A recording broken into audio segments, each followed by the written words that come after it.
Então, boa tarde a todos e todas, ou todas e todos. Vamos começar, então.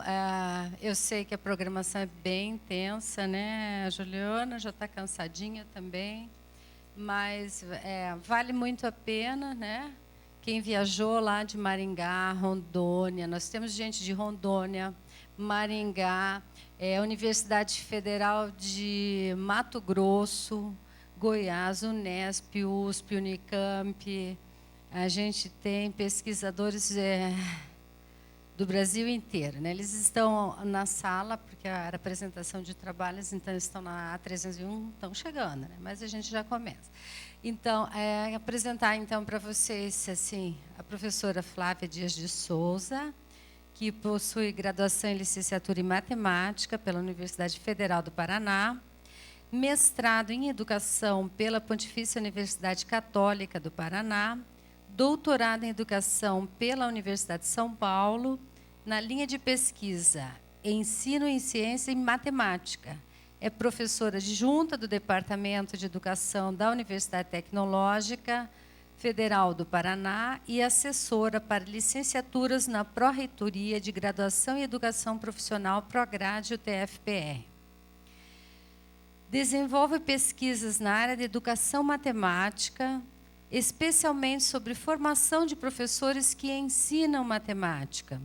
É integrante do Grupo de Estudos e Pesquisas sobre Atividade Pedagógica, GEPAP, vinculada à Faculdade de Educação da USP e ao Grupo de Estudos e Pesquisa em Formação de Professores, GFOR-Prof. UTF-PR.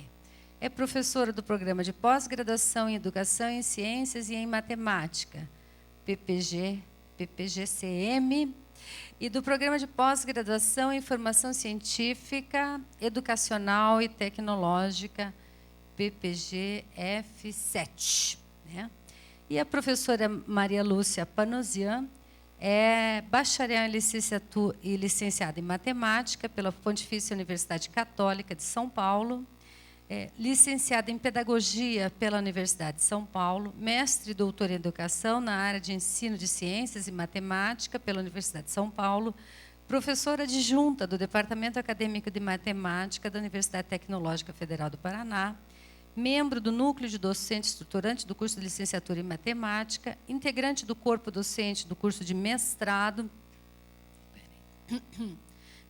do Programa de Pós-Graduação em Educação em Ciências e Matemática, da UFPR, integrante do corpo docente do Programa de Pós-Graduação em Formação Científica, Educacional e Tecnológica, da UTF-PR. Tem experiência na área de ensino, tendo atuado como professora no ensino fundamental e médio por mais de 20 anos. É pesquisadora do Grupo de Estudos e Pesquisas sobre Atividade Pedagógica, GEPAP-USP, do Grupo de História e Epistemologia na Educação Matemática, EMA PUC São Paulo, vice-coordenador do Grupo de Estudos e Pesquisas em Formação de Professores, GFOR-Prof. UTF-PR, atuando principalmente nos seguintes temas: ensino de conceitos matemáticos, aprendizagem, educação matemática, atividade orientadora de ensino e formação de professores. Então, meu muito obrigado, professoras, fiquem à vontade, né? É um prazer tê-las aqui. O nosso grupo, a princípio, não é formado só por psicólogos, né? Nós temos aqui das mais diversas áreas, da educação, da engenharia, da filosofia, das ciências sociais, né? Então, é um grupo bem variado, né? Minha aluna de mestrado da engenharia civil, por exemplo. Então, é assim, um prazer, uma honra tê-las aqui conosco para compartilhar essa mesa. Muito obrigada pela presença. Vamos lá.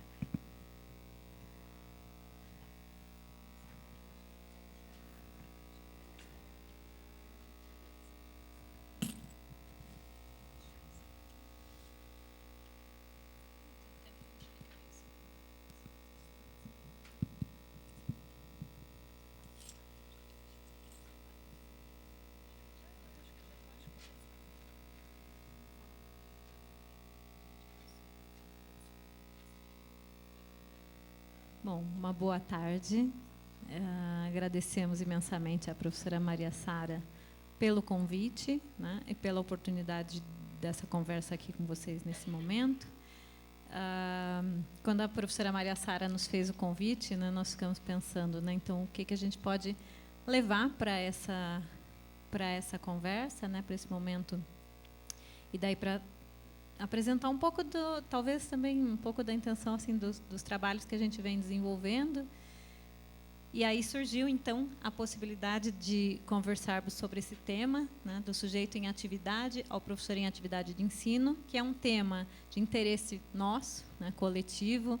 E eu acho que essa nossa perspectiva do trabalho coletivo vai estar muito presente na nossa fala aqui nesse momento, né? E ela se revela também na escolha do tema, né? Então, tanto eu quanto a professora Maria Lúcia, a gente tem trabalhado bastante em conjunto, né?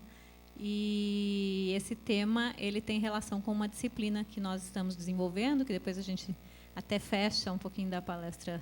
A ideia é trazer alguns elementos sobre ela, e essa conversa ela é um pouco do resultado de todo esse trabalho também que a gente tem feito no contexto da disciplina. Por isso a escolha desse tema, que é uma produção coletiva nossa, né? Assim, puxa, nós temos os nossos orientandos, né, de mestrado, de doutorado, que muitas vezes entram no programa de pós-graduação sem nenhum contato inicial com a linha teórica, né? E aí, quando entram na pós-graduação, pela primeira vez vão se deparar com esses estudos, e aí a gente tem se deparado com a necessidade de organizar situações de formação e de ensino que propiciem essa aproximação com o referencial, né? E o tema que a gente discute hoje com vocês, então, é um pouco o resultado disso. Então, a professora Maria Sara já nos apresentou, eu sou a Flávia, Maria Lúcia aqui do meu lado. Para a gente, nós vamos dividir um pouquinho, eu vou apresentar algumas coisas iniciais, a Malu vai continuar, e aí a gente vai fechando, e aí ao final a gente deixa um tempinho para questões que vocês queiram compartilhar. Só pode passar. Bom, então, sobre a nossa inserção aqui, para esse entendimento inicial, né?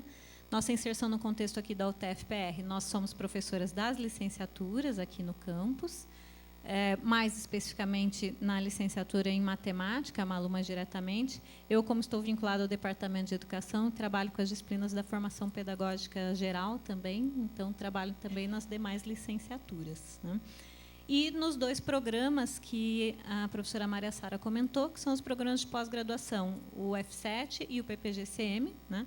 O F7 é um programa de pós-graduação na linha que a gente trabalha em ensino de ciências e matemática, é um mestrado profissional, agora também com a primeira turma ingressante do doutorado profissional, né? E o PPGCM, nós somos professoras colaboradoras no programa, né? Porque nosso vínculo é aqui com a UTF-PR, e no PPGCM é o mestrado acadêmico, então a gente atua no mestrado acadêmico e no mestrado profissional, os dois na linha de ensino de ciências e matemática. E nos dois, nós trabalhamos com o referencial teórico que a gente traz aqui para a conversa com vocês, da teoria histórico-cultural e da teoria da atividade, que vamos conversar ali em seguida, né? Dentro desse contexto, nós iniciamos um grupo de estudos, né, que está ali indicado como GETHC, Grupo de Estudos da Teoria Histórico-Cultural, tá?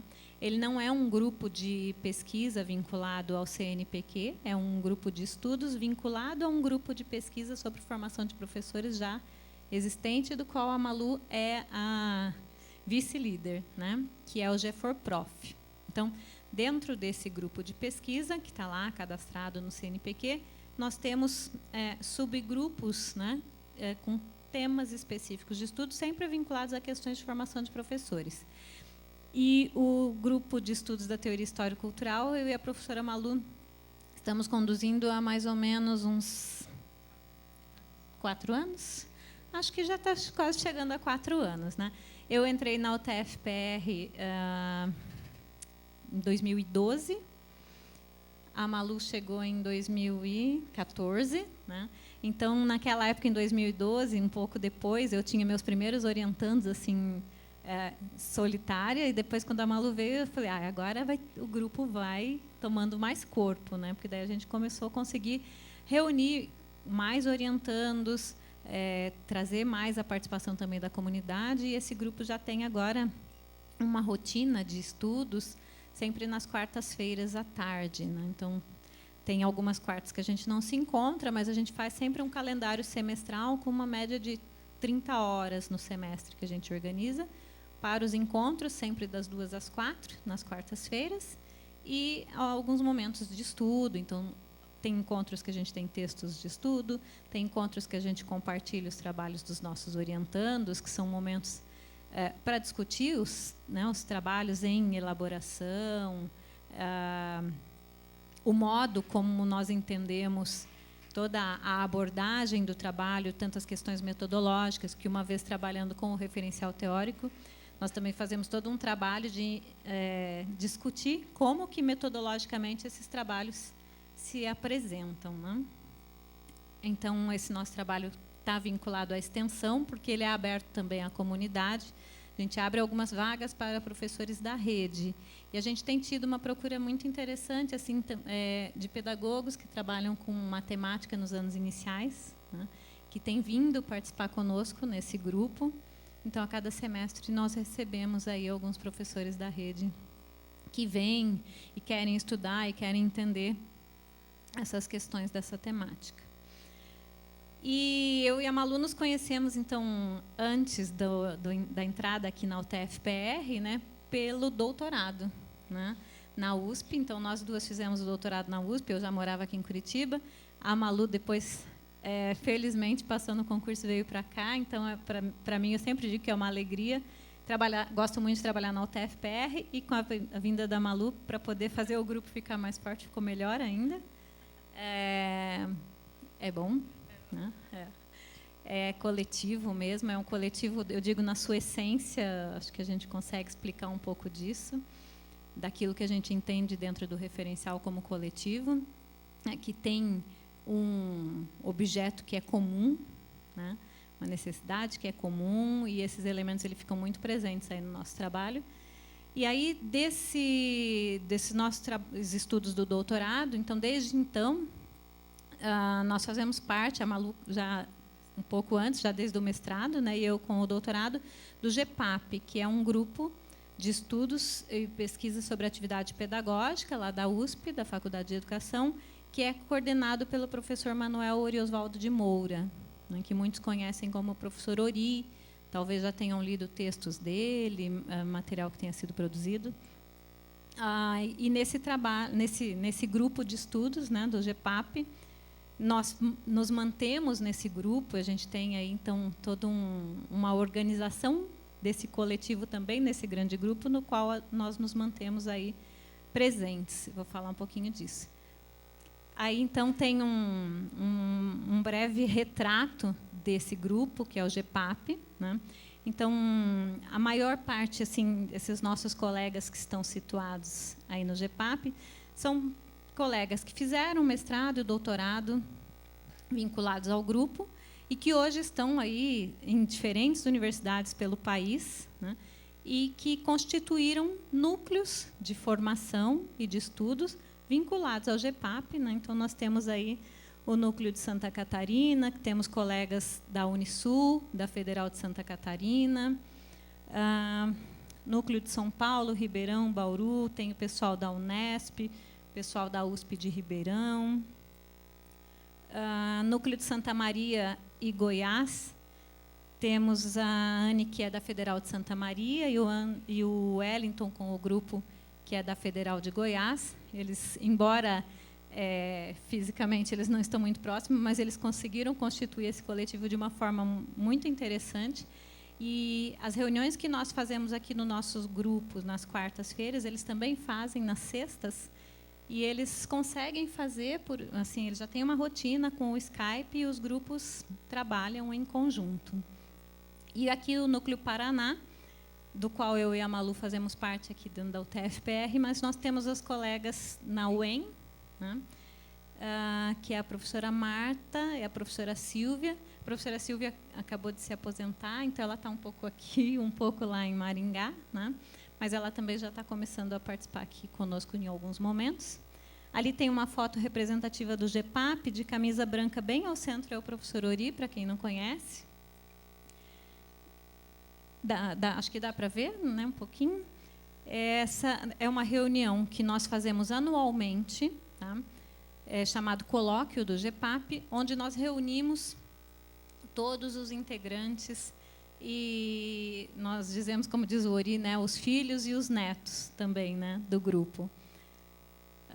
O ano passado, aqui a UTFPR sediou esse colóquio do GEPAP. Ele é um encontro interno do grupo, não é um encontro assim que a gente abre para a comunidade de forma geral, mas é um encontro de estudo e de compartilhamento do grupo, das pesquisas que estão sendo desenvolvidas no GEPAP, dentro dos diferentes núcleos. Então, nós sediamos esse evento o ano passado aqui em dezembro, e esse ano os nossos colegas de Santa Catarina que vão sediar o evento em dezembro, dias 12 e 13, em Tubarão, né, que é interior de Santa Catarina. E aí nós estamos organizando aqui, a nossa van já está se preparando para chegar lá, né? Então, alguns dos nossos orientandos vão também. A ideia é fortalecer esse coletivo e compreender o que todos estão estudando, se debruçando nesses trabalhos. Aí nós trouxemos só um registro de 2 produções que são coletivas do grupo, né? Tem outros trabalhos, vocês vão encontrar artigos também produzidos, né? Tanto individuais quanto coletivos. Vocês vão nos encontrar muito em conjunto nesses textos, né? Então, texto produzido por mim, com a Malu com a Vanessa, porque isso vai criando um movimento que é muito próprio do grupo, né? E esses 2 livros eles são mais representativos desse coletivo com o conjunto de todos esses núcleos. Então, a primeira edição ela saiu pela Liber em 2010, que está aqui, e depois a Liber acabou passando os direitos autorais e fechou e passou para autores associados. E tem uma segunda edição, que é de 2016, então que ela está atualizada. Tem como título Atividade Pedagógica na Teoria Histórico-Cultural. Então, aí traz um pouco dos estudos que o grupo tem feito, né, para procurar entender e discutir o referencial teórico no contexto da atividade pedagógica, né, que é o foco dos estudos do grupo, e um pouco assim do que o grupo tem avançado nessa direção. A Malu depois vai falar um pouquinho das questões da atividade orientadora, como é que a gente está entendendo da atividade, a questão da atividade de ensino e o conceito de atividade orientadora, que a gente traz no livro. E aí tem um segundo livro que é mais recente, que foi lançado agora em 2017 pela Loyola, Educação Escolar e Pesquisa na Teoria Histórico-Cultural. Tá lá, aparece a organização do professor Ori, e aí nos capítulos sempre, né, em todos os capítulos do livro, vocês vão encontrar assim, sempre os autores que são sempre integrantes do grupo. Ok? Bom, então fazendo um pouquinho desse cenário para vocês entenderem, né, Malu, qualquer coisa vai complementando. Entenderem um pouquinho, né, de onde é que a gente fala, de onde é que a gente, né, qual é o campo no qual a gente tem se debruçado. E vocês vão observar de todos os nossos estudos que a gente toma como referência, então, a teoria histórico-cultural e a teoria da atividade, né, na qual é o foco aqui dessa conferência, né, trabalhar então com aspectos aí da psicologia histórico-cultural. E aí a gente trouxe então especificamente o referencial aí de Vygotsky e Leontiev, que está presente em muitos dos nossos estudos. Claro que também tem trabalhos dos nossos orientandos, que a gente vai se debruçar mais especificamente sobre outros autores, né? Mas que todos eles aí estão vinculados aos estudos, né, da teoria histórico-cultural e da teoria da atividade. Então, vocês vão encontrar nos nossos trabalhos estudantes nossos que vão, né, discutir a questão lá do pensamento teórico em Davidov, as questões do próprio coletivo que a gente vem falando aqui, né? Então, a gente tem se interessado em estudar outros autores, né, Makarenko,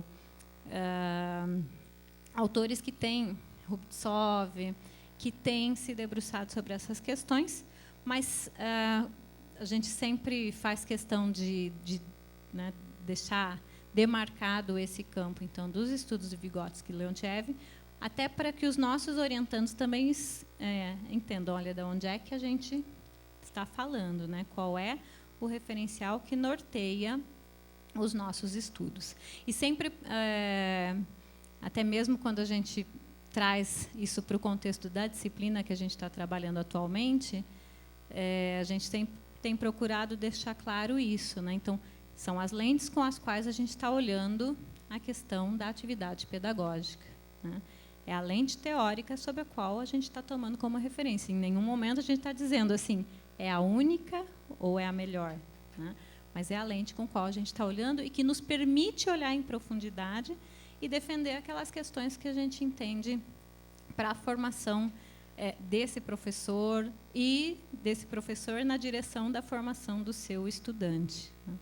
E isso é muito importante porque quando a gente oferta a disciplina na pós-graduação, por exemplo, a gente não recebe só os nossos orientandos, né? A gente recebe orientandos que estudam outros referenciais teóricos também, outras temáticas, e deixar claro, então, olha, que cenário é esse, tá? Então, aí, a gente entender, né, dos trabalhos do Vygotsky, a questão do desenvolvimento, o processo de internalização, os conceitos de desenvolvimento e aprendizagem, entender que o aprendizado desperta os processos internos de desenvolvimento, e, especificamente do Leontiev, a questão de que o processo de humanização ocorre por meio das atividades principais, né? E aí a gente discutir, então, aí que a gente tem no próximo slide, entrando na questão do conceito de atividade.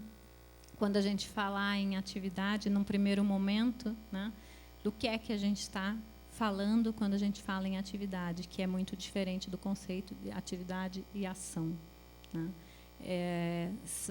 Assim, nesse momento rápido aqui, né, para muitos de vocês que já estudam o tema, já é algo, né, tranquilo, mas quando a gente vai trabalhar no contexto da disciplina com esse conceito, a gente tem algumas aulas sobre as quais a gente se debruça lá. Então, esse semestre a gente optou por trabalhar inicialmente com aquele texto do Leontiev, que é o desenvolvimento da psique infantil, contribuição ao desenvolvimento da psique infantil, onde ele traz o conceito de atividade, né, em Leontiev, e aí trazendo esse conceito para a gente chegar até a questão da atividade de ensino, ok? Então, eu vou passar um pouquinho para a Malu agora, para ela continuar, e a gente vai trocando aqui, para a gente avançar um pouquinho mais. Não precisa. E a gente também optou por trazer a questão do Leontiev, da atividade, né?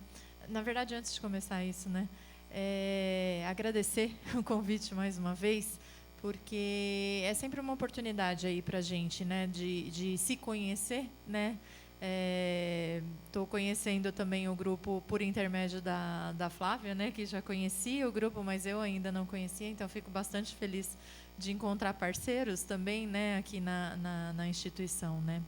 E aí, voltando aqui para a questão da atividade, como eu não conheço exatamente os trabalhos do grupo, né, a gente entende que, assim, tem os estudos sobre Vygotsky. Quem estuda Vygotsky não necessariamente vai conhecer o Leontiev. E quem estuda Leontiev necessariamente tem que conhecer o Vygotsky, né? Então, a gente optou por trazer, assim, mais elementos aqui do Leontiev, na explicação da atividade, e tentar fazer, não paralelo, nada disso, a gente não tem nem tempo para fazer isso, mas é uma apresentação mesmo, né? Esse conceito da atividade que a gente se apropria dele, né, e depois ele é recurso para a gente, né, de explicação de uma realidade, no caso da nossa realidade do processo de ensino, ele é para o Leontiev uma unidade de análise do processo psicológico e do desenvolvimento do humano, né? Então, através da atividade humana, o Leontiev entende que ele pode realmente compreender esse processo de desenvolvimento. E essa atividade, né, como esse processo psicológico, ela é direcionada por uma necessidade, né, desse humano, e não é uma necessidade interna, né, não é uma necessidade que brota, né, é uma necessidade colocada, posta pelas condições culturais, sociais, né, os princípios do Vygotsky mesmo, né, ela é originariamente externa, na verdade, né.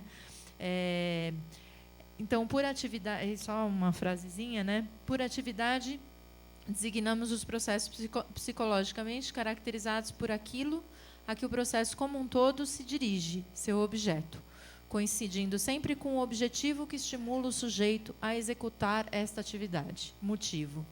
Então, tem vários elementos nessa estrutura da atividade que num primeiro momento eles parecem confusos, né? Mas a princípio essa necessidade desencadeando esse movimento, né? Esse processo do humano, né?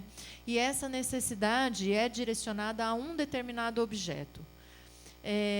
O que leva aí dessa necessidade a esse objeto, né? É o motivo. Então, o trabalho com o motivo para a gente também dentro da teoria, né, tentando compreender esses elementos da estrutura da atividade do Leontiev, é muito importante. Então, esses motivos, eles são, a gente vai dividi-los assim, muito tentando ser explicativo, mas sem conseguir ser, em motivos que são eficazes ou apenas compreensíveis, né? Então, motivos eficazes são aqueles que contribuem nesse trabalho, né, nesse movimento da necessidade ao objeto, e que realmente provocam um desenvolvimento humano, né? Motivos compreensíveis nesse movimento também conduzem o sujeito da necessidade ao objeto, mas eles não provocam esse desenvolvimento com tanto potencial, vamos dizer assim, né? O Leontiev tem sempre um exemplo que é já mais relacionado, talvez, aí aos processos de ensino, né? Que é pensando numa criança que está fazendo uma leitura e essa leitura serve para alguma tarefa escolar. Então, ela está fazendo enquanto essa leitura é uma tarefa escolar, né, como uma ordem, né, como um pedido da professora. Se em determinado momento esse pedido da professora for cancelado, não precisa mais fazer a leitura por qualquer motivo que seja, a criança pode parar de fazer a leitura ou continuar. A ideia é que se a criança está fazendo a leitura, para de fazer a leitura, é porque ela tinha um motivo apenas compreensível para fazer essa leitura, e, nesse sentido, aquilo não está provocando o desenvolvimento dela, ela está fazendo uma tarefa, né? Se ela se ela continuar a leitura, de alguma forma, aquilo é uma necessidade para ela, um motivo, e que a está conduzindo para um objeto que, nesse sentido, é a apropriação de um conhecimento ou um trabalho vinculado àquela leitura, né? Então, isso seria a diferença aí um pouco de motivos eficazes ou apenas compreensíveis. Muito superficialmente, tá, gente? Espero que o Leontiev não me bata. Outro elemento aí, e esse sim a gente precisa também fazer bem uma diferenciação, porque é a ideia de ação. A ideia de ação não é a ideia de atividade, né? A ideia de ação é uma ideia dentro do processo da atividade, ela ajuda na estruturação da atividade, mas ela não é a atividade. Então, eu posso ter a ação sendo conduzida para um determinado objetivo que pode, aparentemente, não fazer muito sentido no processo, mas se eu relacionar ele com o objeto daquela atividade, talvez aí sim ele passe a fazer. Um outro exemplo do Leontiev é o exemplo da caça, né? Então, pensando também nessa situação, nessa atividade como coletiva, né? Imaginar que eu tenho uma pessoa que tem um grupo que está querendo caçar um determinado animal. Só que, num determinado momento, um sujeito do grupo tem o papel de espantar o animal que ele siga para uma armadilha, alguma coisa assim. Parece que essa ação de espantar o animal é contrária ao que seria o objetivo do grupo, mas não é, né? Porque dentro da atividade, né, do processo coletivo, ela faz todo sentido, né? Essas ações também, quando automatizadas, né, elas se tornam aí o que o Leontiev chama de operações. Então, essas operações são as ações que foram automatizadas, que saíram do processo da consciência, na verdade, e que aí o indivíduo realiza sem necessidade de pensar constantemente sobre aquilo ou pensar de uma forma mais aprofundada sobre aquilo.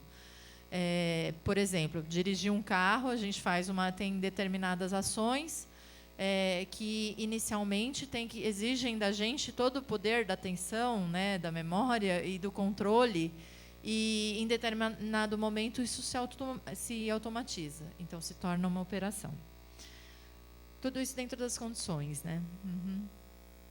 Aqui é só um esquema para tentar um pouco relacionar esses elementos, né? Então, a gente tem essa necessidade direcionada a um objeto que se liga ao motivo para realizá-la, né? E esse é o processo da atividade. Só que esse processo vai sendo executado por meio das ações que estão vinculadas a determinados objetivos, né? Então, existe também uma diferença entre o que é objetivo e o que é objeto. E que também tem uma condicionante, né, que são as condições da vida concreta, da vida material, da vida real, de cada um desses sujeitos que estão envolvidos nessas ações e nessa atividade. Bom, o que acontece, né? A gente está falando aqui de um modo geral, mas a gente entende que, no nosso caso aqui, atuando na licenciatura, atuando com formação de professores, né, nosso objeto, na verdade, é o ensino. E aí, os sujeitos, né, que a gente pode colocar lógico que tem várias funções, né, mas 2 sujeitos que são fundamentais aí são o professor, que a gente entende no processo da atividade de ensino, então ele tem o seu objeto, que é ensinar, e ele tem essa necessidade, né, de organizar esse processo de ensino. E a gente tem também o estudante, que para nós dizemos que ele está em atividade de aprendizagem. Então, ele tem a necessidade de aprender. Então, esse professor, com essa necessidade de organizar o ensino, de aprender a ensinar, né, tem um motivo que o direciona, ou pelo menos que a gente gostaria que o direcionasse, né? Acho que também tem que deixar claro, né? Que é possibilitar que esse estudante aprenda. Por que eu disse, precisamos deixar claro? Porque nem sempre, não é automático, sou professor, tenho esse motivo. A gente sabe que as condições hoje as nossas condições reais e efetivas são bastante complexas, né? Então, às vezes é isso, o professor está muito, muito preocupado com o salário dele no final. E talvez o mais marcante seja a sobrevivência, né? Então, a gente está fazendo aqui, num panorama ideal, esse motivo, pelo menos o que a gente gostaria. E o objeto é a própria atividade de ensino. E, pensando essa atividade de ensino do professor e a atividade de aprendizagem do estudante, o professor Manuel Oriosvaldo de Moura, acho que desde se eu não me engano, seu doutorado, acredito eu, que deve ter sido por volta de 90, 92, talvez, não me lembro agora, começou a pensar nesse conceito que hoje a gente apresenta como a ideia de atividade orientadora de ensino, né? Que é para demarcar e para caracterizar muito bem a intencionalidade desse processo, né? Então, é atividade de ensino, é atividade de aprendizagem, é a relação entre essas atividades e é a caracterização da intencionalidade posta nesse processo, né? Não, só para complementar essa ideia, essa questão que a Malu traz do slide anterior, né, que a gente gostaria que o professor tivesse claro, e essa questão do motivo, de quer fazer com que o estudante aprenda, né, a questão da consciência, né, da tomada de consciência do professor em relação à sua atividade, né? É uma questão que a gente vai discutir bastante no referencial, né, porque o professor sabe lá, sua atividade é a atividade de ensinar, mas ela é a atividade de ensinar na direção que o estudante aprenda, né? Então, esse processo de tomada de consciência de que eu organizo o ensino na direção de, né? E aí o professor Ori traz todo esse estudo que ele começou lá da atividade orientadora como um modo geral, né, de pensar a organização do ensino nessa direção, né? E aí a gente tem trabalhado também bastante com essa questão da tomada de consciência, porque é uma questão que os nossos estudantes, né, muitas vezes eles trazem essas angústias, né, assim, nossa, né? E até mesmo, né, mas o professor está em sala de aula, ele cumpre o horário, ele faz as suas tarefas diárias como professor, ele preenche os documentos, mas muitas vezes ele não tem esse processo de tomada de consciência por N situações e condições de que a sua atividade de ensino tem como motivo fazer com que o estudante aprenda, né? Então, esse nosso estudo da atividade orientadora, ele tem uma intenção muito própria de procurar, né, conduzir esse sujeito nessa direção, que a Malu vai falando um pouquinho sobre isso. Esse papel da consciência aí é fundamental, né? O livro que na verdade assim é bastante direcionador para a gente do Leontiev é o livro Atividade, Consciência e Personalidade, que é o livro que a gente toma mesmo como parâmetro, né, para compreender esses processos, né? Bom, e aí a gente tem adotado a atividade orientadora de ensino como base teórico-metodológica do processo de organização do ensino. Na verdade, ela tem mais de um papel para a gente, né? Ela tem, quando estamos trabalhando com a formação de professores ou diretamente com professores, realmente pensar como que é possibilitada essa organização do ensino a partir da atividade orientadora de ensino. Mas ela também tem um outro papel que em algumas pesquisas, né, não todas as pesquisas do grupo, por ela ser o elemento que permite essa interação, né, professor e aluno, ela também tem sido usada como fonte de análise, né, das pesquisas.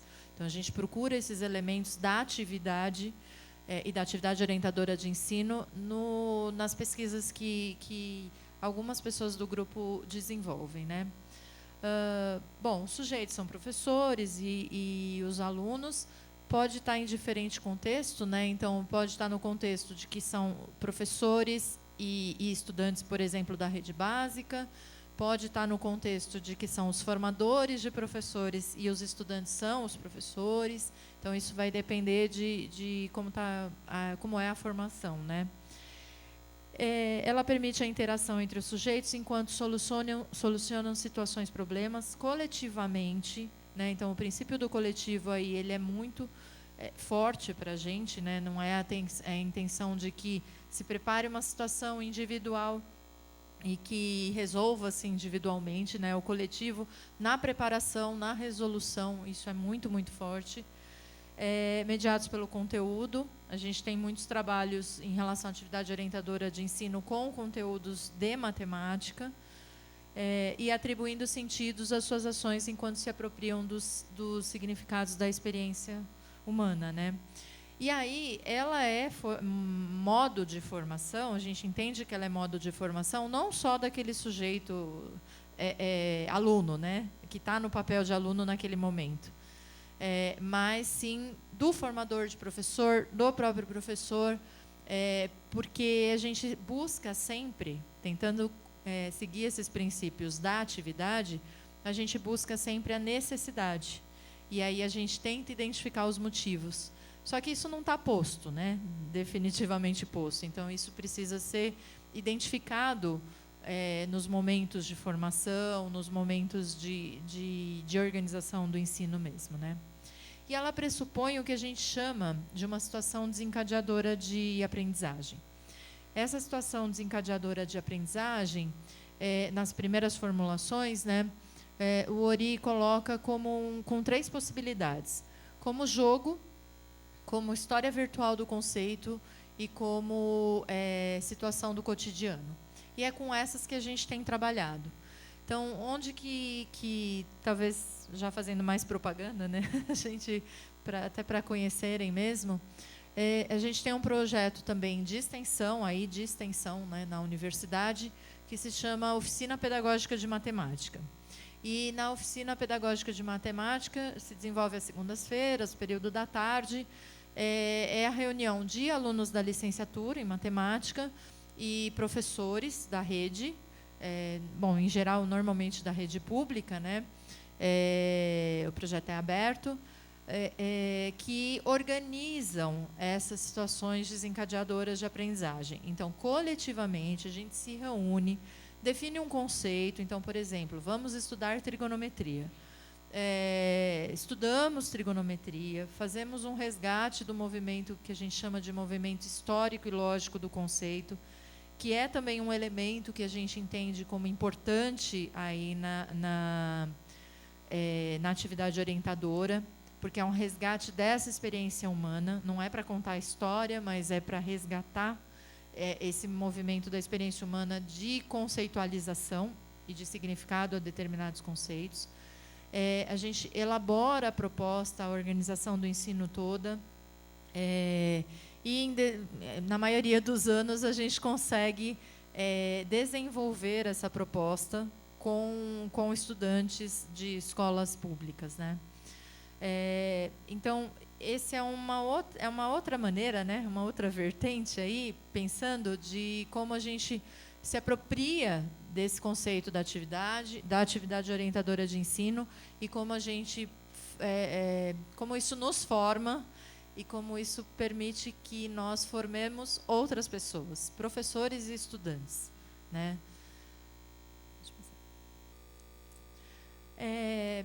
Então, como tinha dito, a ação do professor é intencional. A gente entende que não tem como dizer estamos neutros, né? Não sabemos muito bem para onde vamos. Não é intencional, é definitivamente intencional. E isso é muito forte nos nossos trabalhos. A gente, acho que sabe, pelo menos aonde quer chegar. Não é talvez onde chegue, mas aonde quer chegar. E isso tem a ver também com o processo da atividade, que qual é o objetivo, qual é o sujeito que se quer formar. Então, tem um princípio por trás disso, que é do sujeito que se quer formar. A gente pode até discutir isso, né? Mas a gente tem isso por princípio. Que essa atividade do professor, né, na atividade orientadora, deve gerar a atividade do estudante.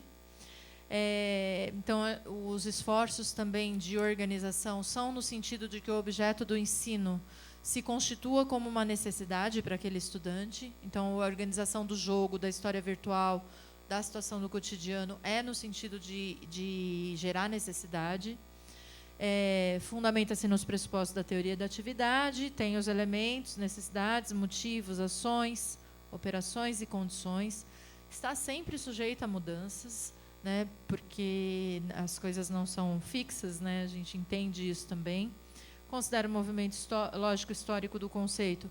Nesse sentido, né, a gente tem trabalhado muito com os conceitos matemáticos fazendo esse estudo do movimento histórico lógico. Mobiliza para a formação de um pensamento que é teórico. Então, isso está relacionado àquele sujeito que eu quero formar.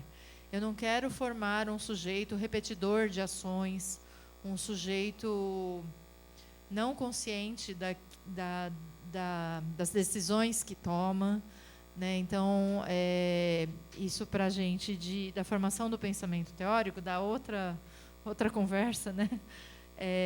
Mas é bastante importante.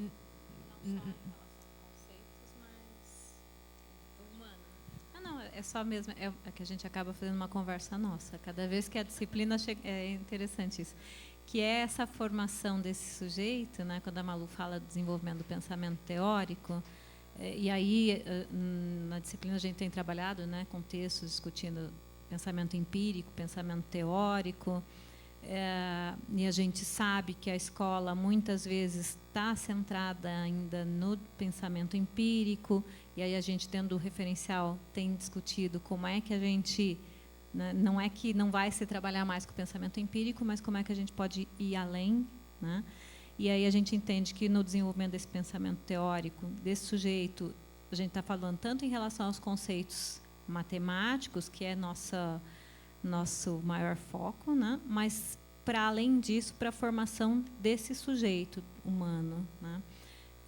Como é que ele se apropria, né, de uma forma de pensar que ele gera mais condições de ação e de estar em atividade, né? Então, essas coisas, a gente quer que esse sujeito esteja em atividade. Para isso, a gente entende que isso se dá na medida também que ele desenvolve esse pensamento teórico. Claro que daí tem, né, todas as coisas, às vezes a gente passa uma tarde inteira na disciplina falando sobre isso, discutindo sobre isso, vamos lá para os trechos dos textos, né? Mas na sua essência é disso que a gente está falando, né? Aqui é só, acho que não vou me deter, mas assim, é para tentar compreender os elementos da atividade na coluna do meio, né? E identificar o papel do professor e o papel do aluno, né? Então, o conteúdo é o conhecimento teórico, a necessidade no sentido da humanização para um e para outro, né? Motivo de organização do ensino, o objeto, o que seria o objetivo das ações, né? E as operações. Então, acho que esse aqui também já fui falando, né? O processo da organização do ensino, atividade orientadora, professor em atividade de ensino, estudante em atividade de aprendizagem. E isso se materializa nas situações desencadeadoras que o grupo vai constituindo, né? E aí a Flávia, acho que também já estava falando, como a gente trouxe aqui para vocês, esse movimento que a gente tem tentado fazer na disciplina, no sentido de explicar o que é, ou de conversar a respeito desse sujeito professor em atividade de ensino, e a conscientização das ações que ele estabelece, né, das relações que ele estabelece, das condições às quais ele está submetido. Então, esse é um pouco do processo, né, que a gente tem tentado fazer. Aí, acho que depois pode passar, algumas referências do Leontiev, né, as duas referências do grupo, né, da atividade pedagógica na teoria histórico-cultural, educação escolar e pesquisa na teoria histórico-cultural, e algumas referências do Vygotsky mesmo, né. Enfim, acho que é isso.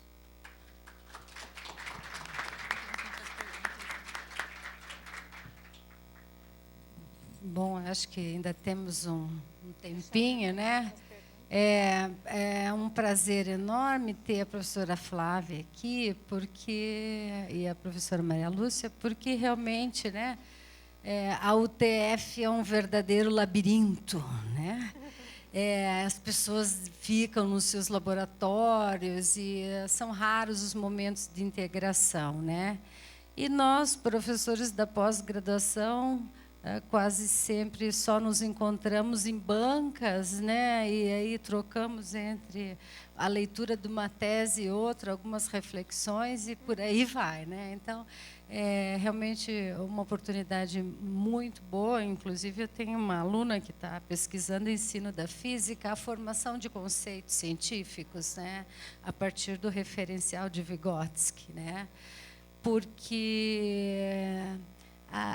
eu vou abrir para perguntas, mas eu vou fazer a primeira pergunta depois, né? Então, a questão assim, a apropriação da teoria histórico-cultural, pensar em termos de conceitos, né? A ciência inventa cada palavrão, né? E a gente não sabe se isso significa alguma coisa, tem sentido ou não tem, né? Eu estava pensando trigonometria na minha cabeça. Trigo tem algum sentido, algum significado, né? Metria, medidas e tal, mas assim, não processa absolutamente nada, né? E aí um professor de física dizia, olha, eu estou tentando fazer com que o aluno aprenda. Eu sou consciente do meu papel social, só que o aluno que chega do Enem tem uma formação muito fraca, né? Então, assim, meus parabéns para vocês, porque eu acho que vocês estão mudando um pouco, né? Essa cara, né, do professor, né, de licenciatura em matemática que não quer nem saber de quem é o sujeito da aprendizagem, né? Ele trabalha para quê, a favor de quem, contra quem, por quê, né? Para que existe isso, enfim. Mas a minha questão é bem essa, né? Como esses conceitos científicos, matemáticos, abstratos, né? Podem fazer parte do nosso cotidiano. Quer dizer, como é que você dota de sentido e significado uma palavra como trigonometria, né? Que, enfim, é só um exemplo, enfim. Mas assim eu abro daí, se alguém quiser fazer mais alguma pergunta, fique à vontade. Então, à vontade. Não que a gente tenha conseguido muita coisa, mas a gente tenta, né? Eu acho que isso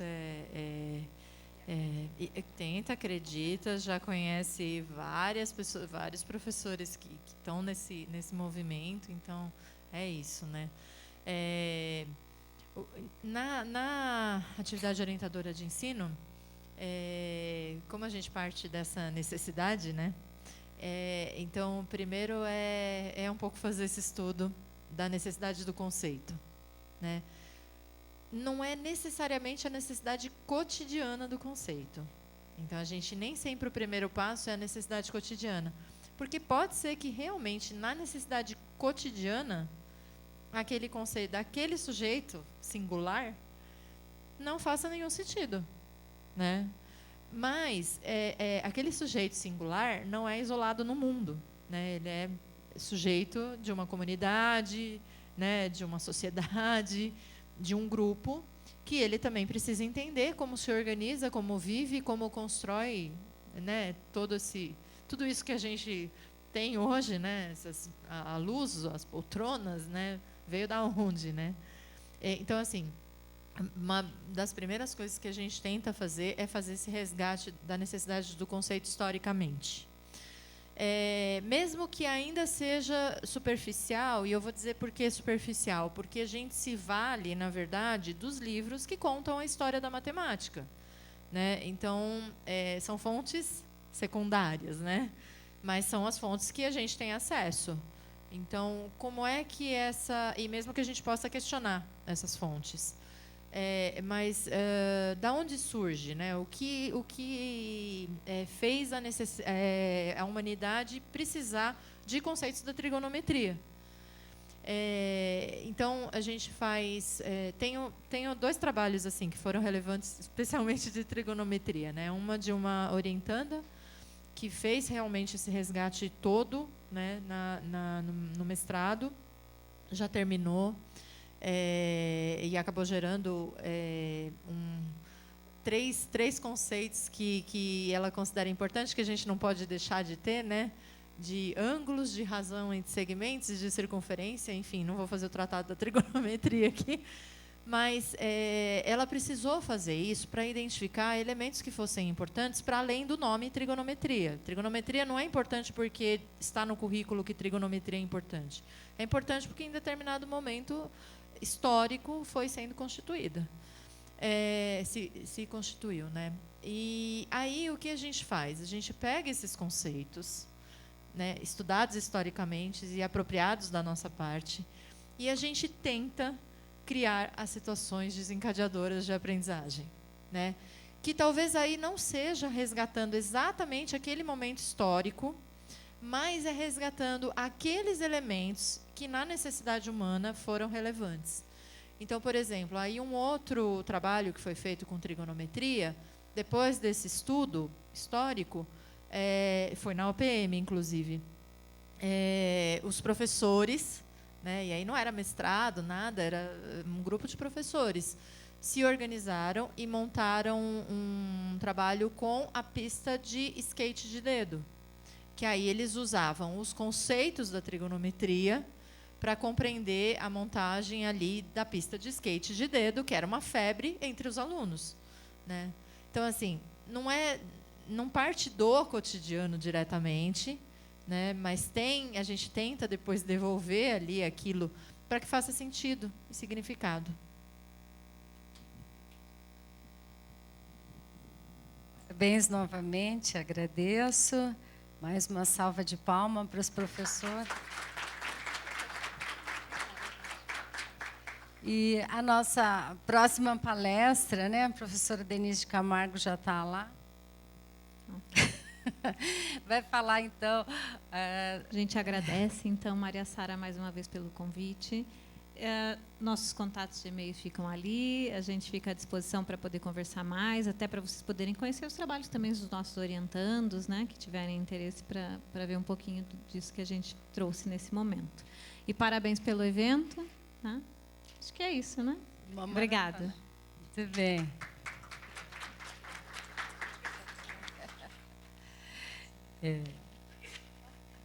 Agradeço. Muito obrigada. Olha, vamos fazer bastante bagunça. Vamos fazer balbúrdia. Vamos fazer balbúrdia. Então, a professora Denise Camargo vai fazer, então, a palestra dela sobre as emoções e a escola. Não sei se trouxe algum PowerPoint ou não, Denise. Não trouxe também? Super. Tá, veja se está muito frio para você, se está bom. Senta, eu vou pedir uma água. As minhas alunas meio que fugiram já.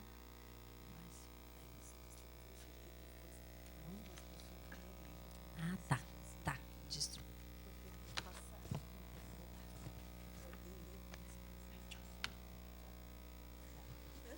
Tá ótimo.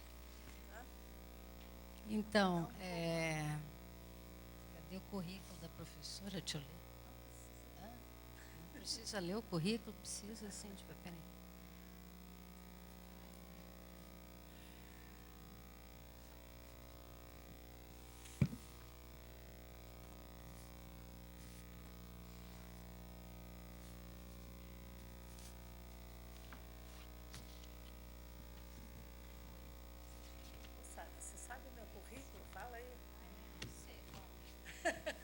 É melhor deixar a Denise se apresentar. Eu vou falar assim, rapidamente. Assim. A Denise Camargo continua sendo, foi minha professora. Quer dizer, ainda é minha professora. Foi minha professora na graduação em Psicologia na Universidade Federal do Paraná. E não vou, né, entregar aqui a nossa, né, a juventude, porque a ciência e a tecnologia já nos está ajudando bastante a conservarmos esta beleza perene, né?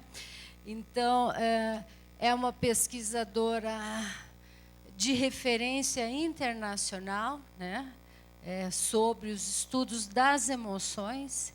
Então, estudou muito tempo as emoções e eu admiro demais o trabalho da professora Denise Camargo, né? Principalmente porque a gente teve uma mesa agora aqui sobre a importância da aprendizagem, né? E a aprendizagem não é só razão, né? A aprendizagem ela sempre passa pela emoção. E a emoção é extremamente um campo complexo de estudo, né? Então, para mim é uma honra, um prazer estar aqui. Denise, a grande maioria são estudantes de mestrado, doutorado. Teve gente que veio de Rondônia, Mato Grosso, olha lá, Rondônia, Mato Grosso, São Paulo.